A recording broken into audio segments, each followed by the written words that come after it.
Go ahead, guys. Tony, what would you like to say about that? Yeah, can I say one thing about Aaron Rodgers? Aaron Rodgers not only has to be physically healthy, he's got to be mentally into every moment. And I don't believe that mentally he's there when the biggest game is on the line. I just I've seen him blow and act like it was no big deal to lose a game at home to get to the Super Bowl. Tony Anthony, he was 7-11 in playoff games. Right. And everyone christened him the greatest thing since potato salad and coleslaw at the barbecue. 7-10 or 7-11, and he lost at home. Aaron, who I don't like as a person, because we all know he's not exactly. I mean, he hid the fact that he didn't have a COVID shot, and that threatened all his teammates. What worse can you do? And he doesn't. He's like Allen Iverson. Practice. I'm not going. Anyway, he lost at home in Lambeau to Eli. He lost at home at Lambeau to help me out, guys. The San Francisco quarterback who was banned from the league. Kaepernick. He lost to Kaepernick in Green Bay.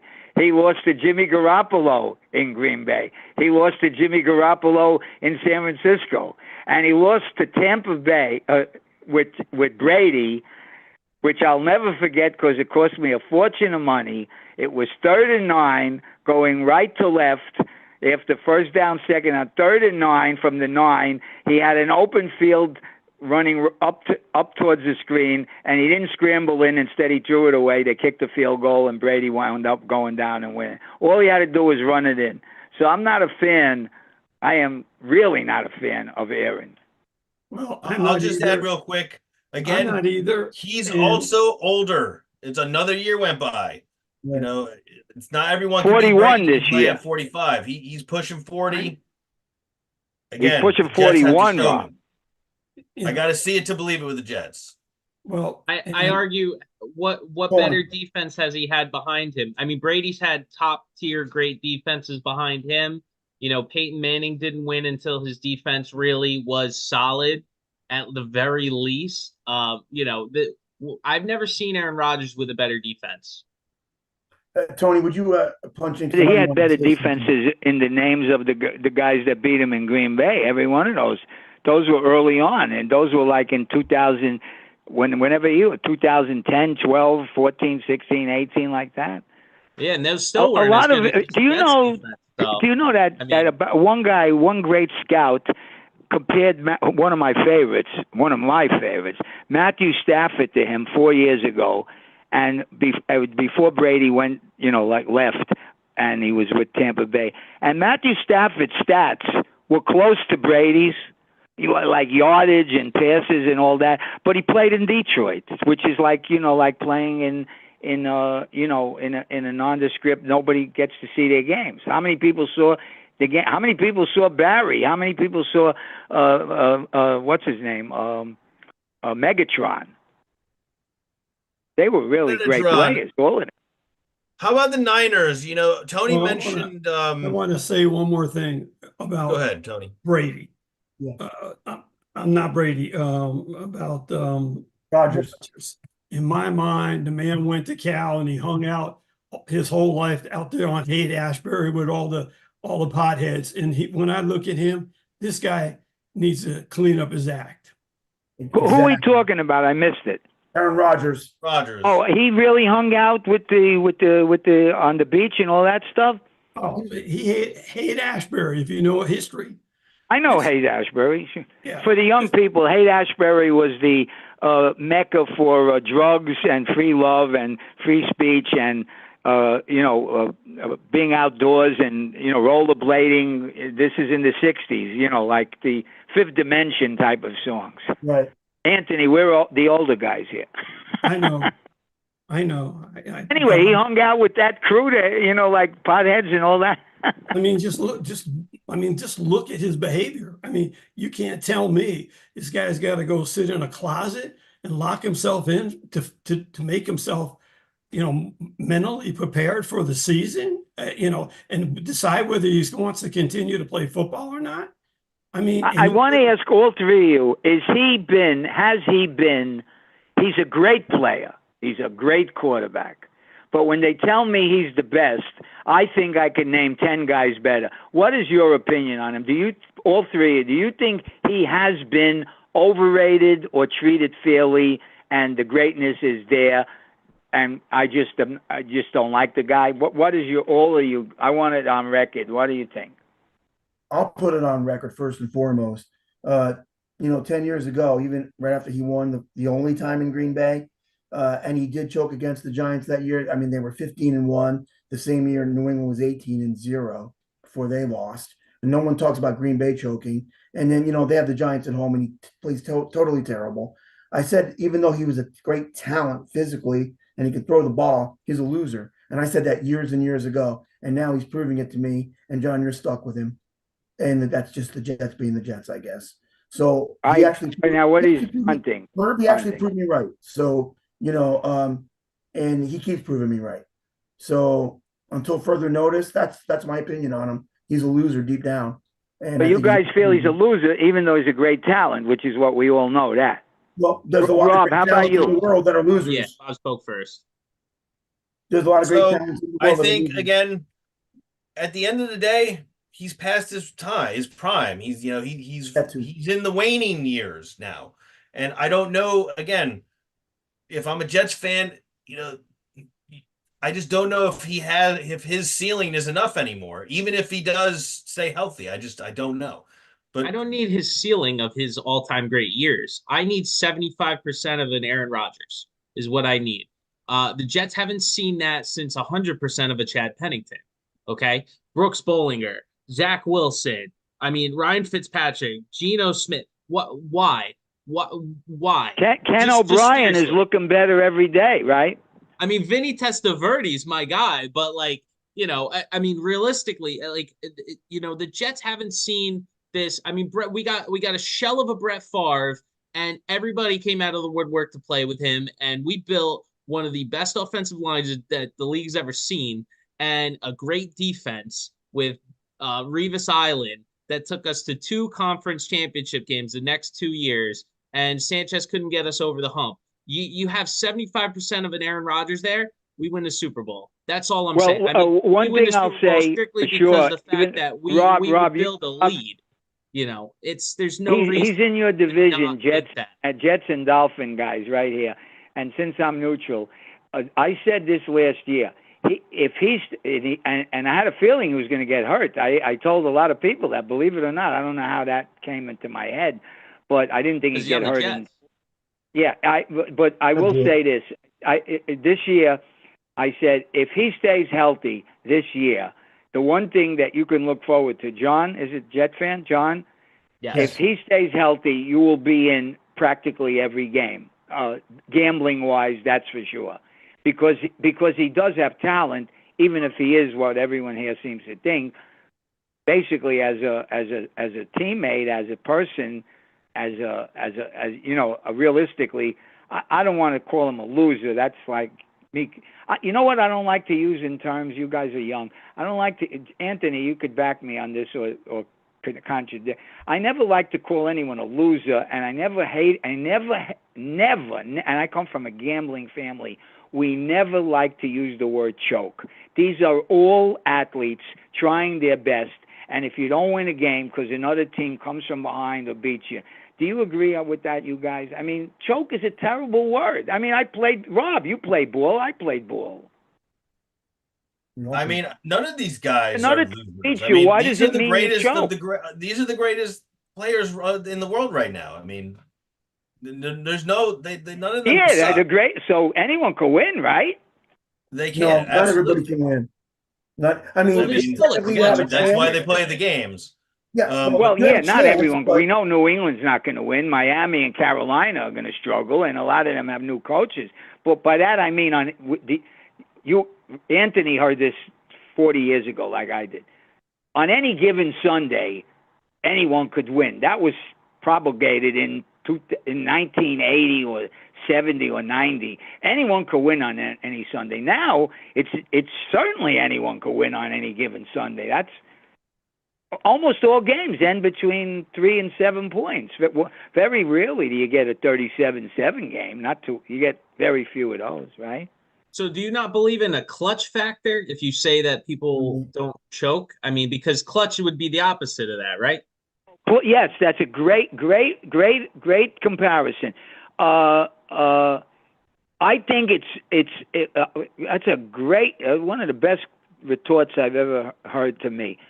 Since I don't believe in choke, I do believe in someone clutch rising above his skills, because some guys are clutch and they're not all-time greats, right? Absolutely. In other words, you don't have to be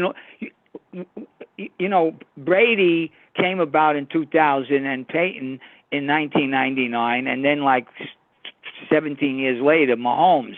So we all know that those don't come along. But if I don't believe in choke, which I don't, then I believe that clutch is just a derivative of great skill. If you're like really great, you'll be clutch. And then again, there's some guys that are clutch and they're not so great, right? Clutch. I mean, Nick Foles did it against Brady in the Super Bowl. There was no one's going to say Nick Foles is better than Brady in any sense of the imagination. That was a mistake altogether. Nick Foles was Santa Claus. He came in December, played 2 weeks, and won the Super Bowl. That was like that was one of the last, Rob, that was the last year I got really beaten badly, because all the teams that should have won, New Orleans or I forgot who was in the mix. New Orleans, I think the Rams were in the mix, the Vikings. Nick Foles was Santa Claus. You guys all know that. December, he won like 2-3 games in December, and then he beat Brady.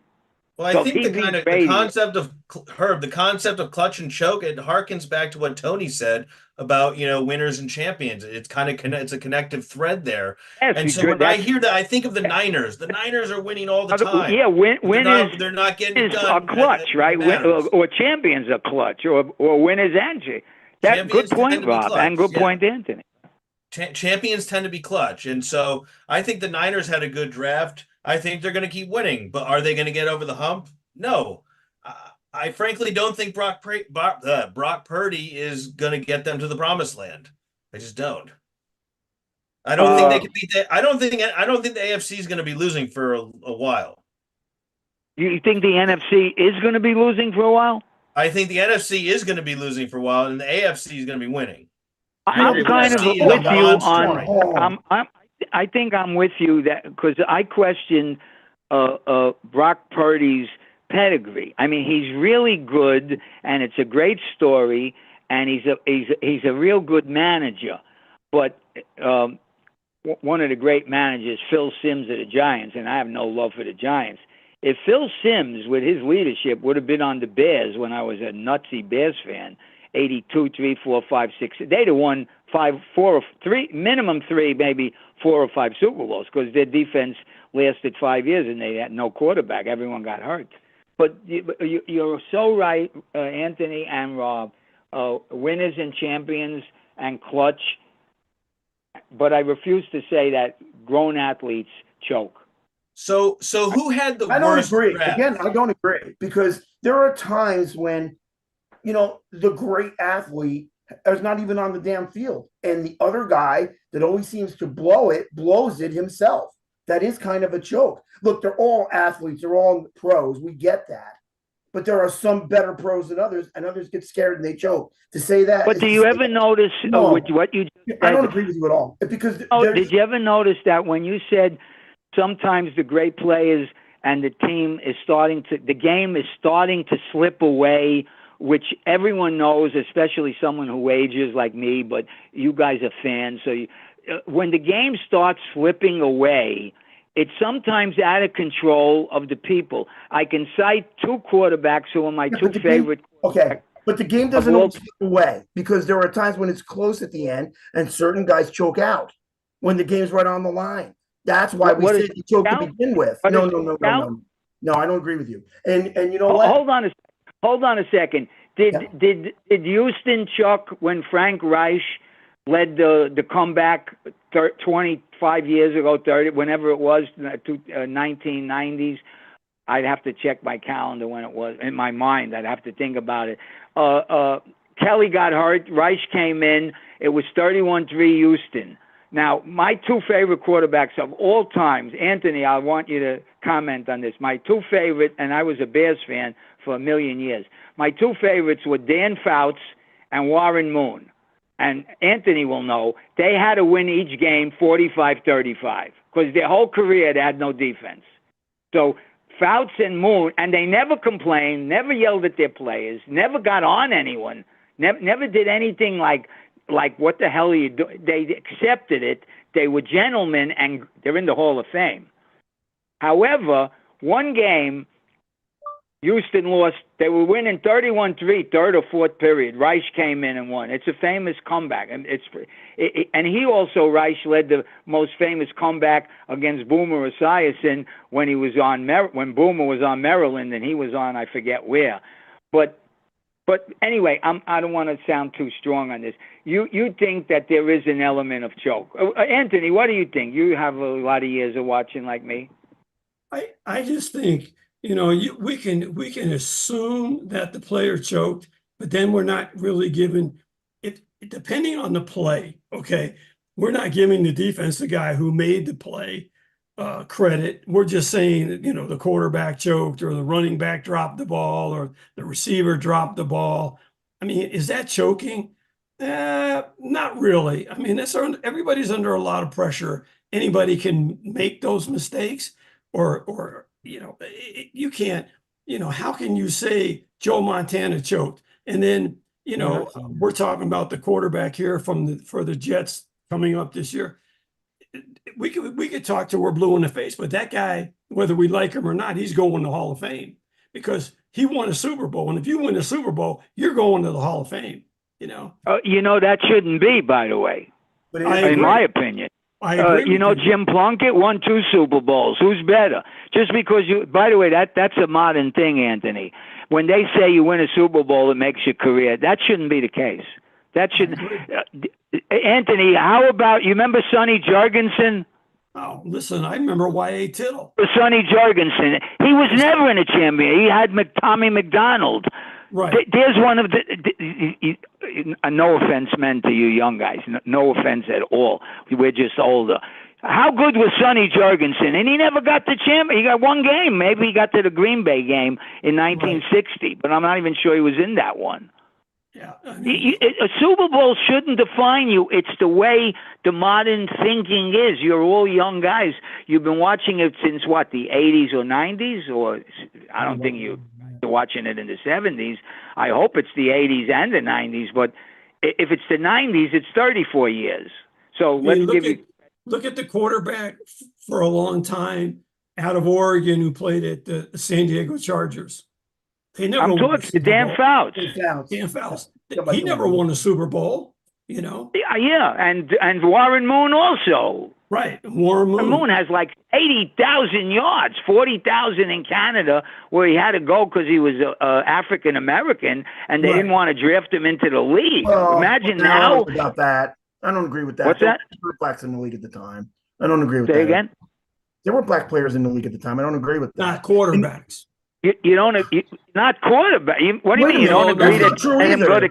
No, hold on. Quarterbacks. Wait a minute. Well, Doug Williams was there for Tampa Bay. Doug Williams was after him. He already was in Canada with 40,000. No, whoa. He was not after him. Yes, he was. He was there in no, he was not. I'll bet you on it right now. He was there in 76, and you know what? They were 0-26, and when the Bills played Fouts and moved in the 80s.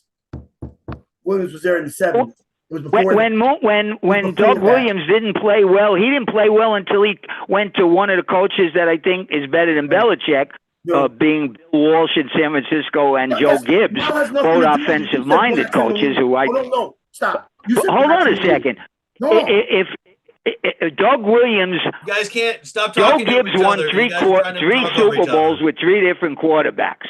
But when Warren Moon could have came into the league, which was way ahead of Doug Williams. He had I missed who it is. Is it Bob or John? Warren Moon had to go to Canada because he wasn't picked by Seattle or anyone. He finally came back and got 40 more thousand in the NFL with Houston, and then he was with the Vikings, and he threw, like Warren Moon, like we just said, one of the best balls. They were great quarterbacks. That's true, but you can't assume they didn't pick him because he was black. That's ridiculous. It was a known thing. You sound like you don't know racism in America, the divided states. I just got through telling you, please. I just got through telling you that Williams was in the league in 1976. No, Williams he was. Hold on a second. He was with Tampa Bay. Yes, he was. In 77, he was the quarterback. Yes, he was. He went 0-26 before he won his first game, which was a year and a half later. That's true. I know the history of the Tampa Bay. I even know who their first picks were. Okay, well then you would know he was there because he was. Okay, hold on a second. So history debate aside, going back to the draft, guys. Herb, who had the worst draft? Who had the worst? What teams had the worst? We talked about the best on the podium. Who were the worst? Who were the drags of the draft? Okay, we won't say Miami. We won't say Buffalo. I don't think the Jets.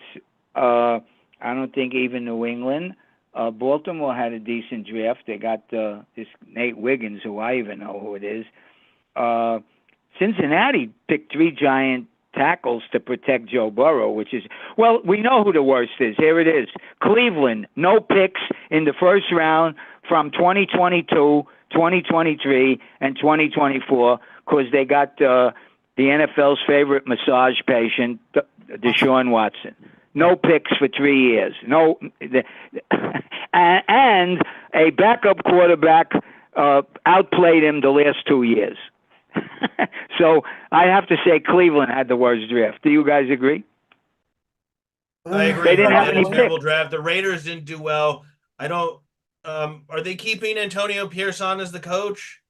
Yes. Yeah. I don't know about that for success. I don't think that's a recipe for success. That kind of stopgap measure typically doesn't pan out. Hey, Rob, why do you think the 49ers had a good draft? Because I don't think Dallas or the 49ers did, to be honest with you. You don't think they filled in their gaps? You think they just bombed? Yeah, I do. And I can't believe that the 49ers got rid of Chase Young. They traded him, which I can't believe.